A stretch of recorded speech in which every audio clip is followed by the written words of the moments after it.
जिसको लंदन से आया मैं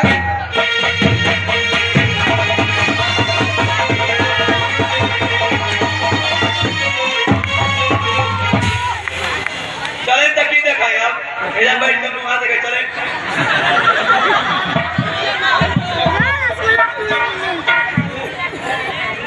बोतलिए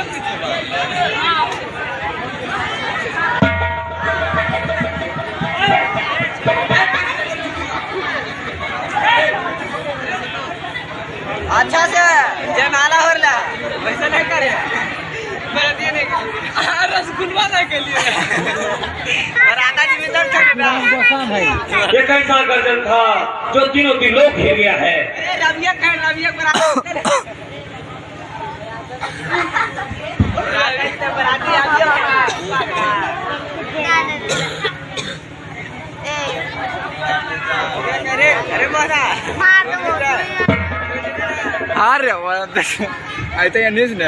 अपना परिचय नहीं दिया तुम दोनों ने।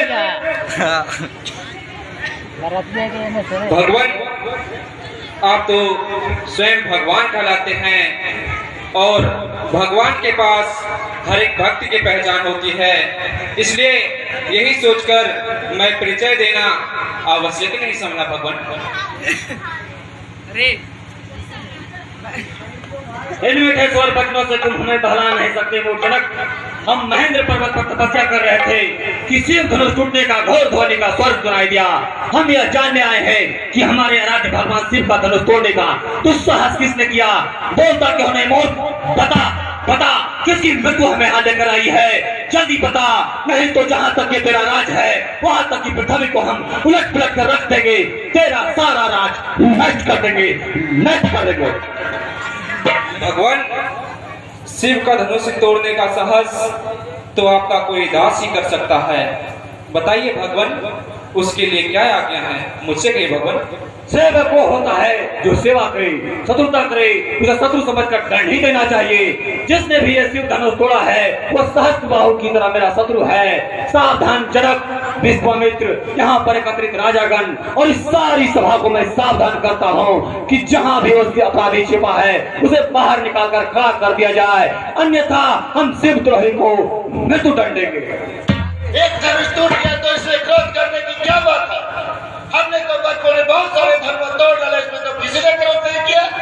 राजा के छोकरे विश्व भर में सम्मानित महाशिव धनुष को बच्चों की धनुषों को बराबर समझता है। तुझे ये पता नहीं कि वो धनुष है जिसे शंकर ने शिवराई का वध किया था। ब्राह्मण ब्राह्मण आपको धर्म फर्क दिखता होगा, हम तो क्षत्रिय हैं, हमें तो धनुष बाण से खेलना नित्य क्रम है, हमारे लिए सभी धर्म एक समान है। भिखारी का भी हद होती है, तुझे अपने जीवन से मोह नहीं रहा?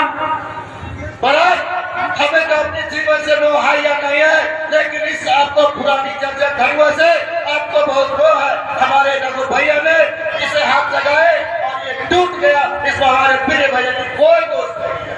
लगता है तुझे अपने माता को निपुति बना देना चाहते हो। मैं तुम्हें बालक समझकर अब तक जीवित छोड़ रखा था। ब्राह्मण आपके ऊपर में हाथ उठाना नहीं चाहता हूँ, क्योंकि हमारे कुल में ब्राह्मणों को वध नहीं किया जाता है, रक्षा किया जाता है, इसीलिए मैं हाथ नहीं छोड़ रहा। सट असिक में अंकुश बालक, कदाचित तूने मुझे केवल एक पेट पाठी ब्राह्मण समझ रखा है। तू नहीं जानता कि मैं क्षत्रिय कुल नाशक, बाल ब्रह्मचारी, अति क्रोधी वह परशुराम हूँ जिसने इस पृथ्वी को कई बार क्षत्रियों से भेद कर दिया है। क्षत्रियों राजाओं का सकल नाश करके इस पृथ्वी को बार बार ब्राह्मणों को दान कर दी है। इसी फरसे से मैंने सहस्त्रबाहु की भुजा काटा है, इसी फरसे से क्षत्रियों का लहू पिया है और आज तुम्हारी लहू पीकर इस फरसे की प्यास मिटाई जाएगी। आप बार बार मुझे डराने की कोशिश कर रहे हैं, एक बालक की ठोक की तरह, चट्टानों की तरह पहाड़ों को उठाना चाहते हैं। हम कायर नहीं है, ये कायर पुरुषों की तरह हम बात नहीं करते हैं। विश्वामित्र, अगर इस बालक की रक्षा चाहते हो तो मेरी आंखों के सामने से दूर ले जाओ। प्रभु तो ऐसा बात है तो अपने आंखें मोल लीजिए, हम नहीं दिखेंगे। विश्वामित्र, इसे मेरे पराक्रम और शक्ति के बारे में बताओ। प्रभु आप तो इतना गुण गाथा खुद गा लेते हैं, तो फिर बताने की जरूरत किसी को क्या है? बस बहुत हो गया, अब मुझे कोई दोष ना देना। ये बालक निश्चय ही मरणहार है, परंतु अफसोस इस बात की है कि मेरे कुठार के सामने अब तक की जीवित कैसे रहा। अफसोस मुझे इस बात की है कि मेरे देवदूत भैया के सामने कोई भी मृत्युदंड की बातें करे और मेरी बात से वक्त तक बचा रहे। लक्ष्मण, गुस्सा नहीं करते। भगवान आप सहज सुजान हैं, आप बालक की बातों पर ध्यान न धरें।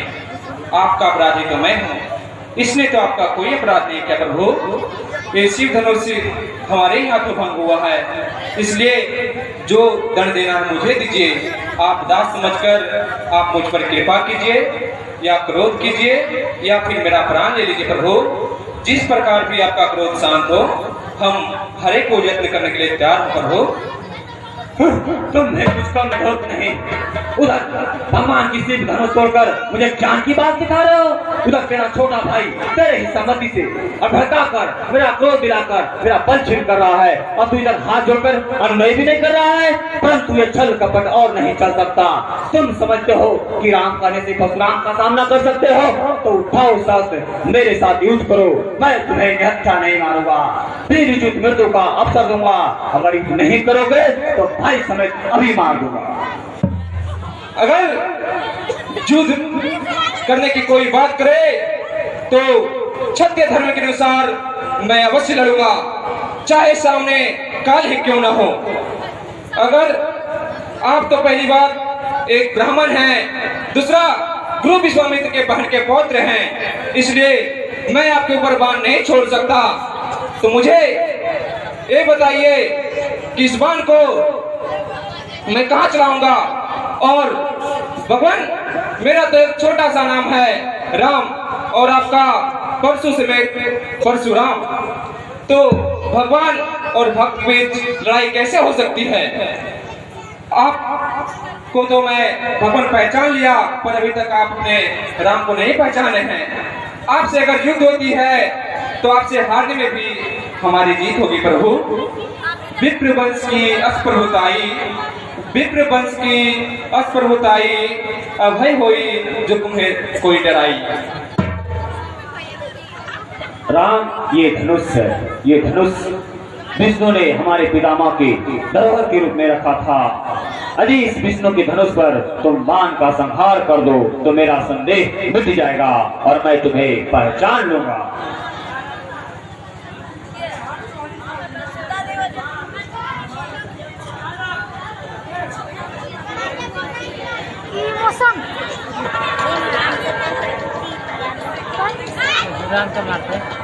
भगवान, आप तो जानते हैं कि यह दिव्य वैष्णव बाण कभी खाली नहीं जाता।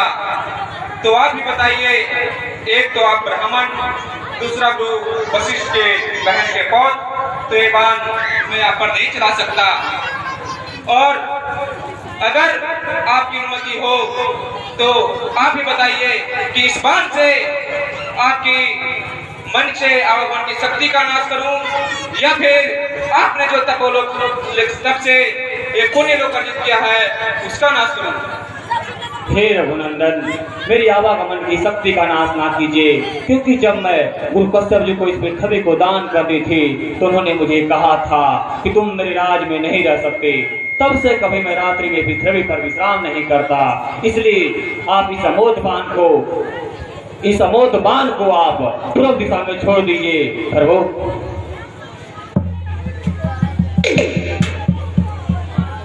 जय रघुनंदन कृत, तुम्हारी जय हो।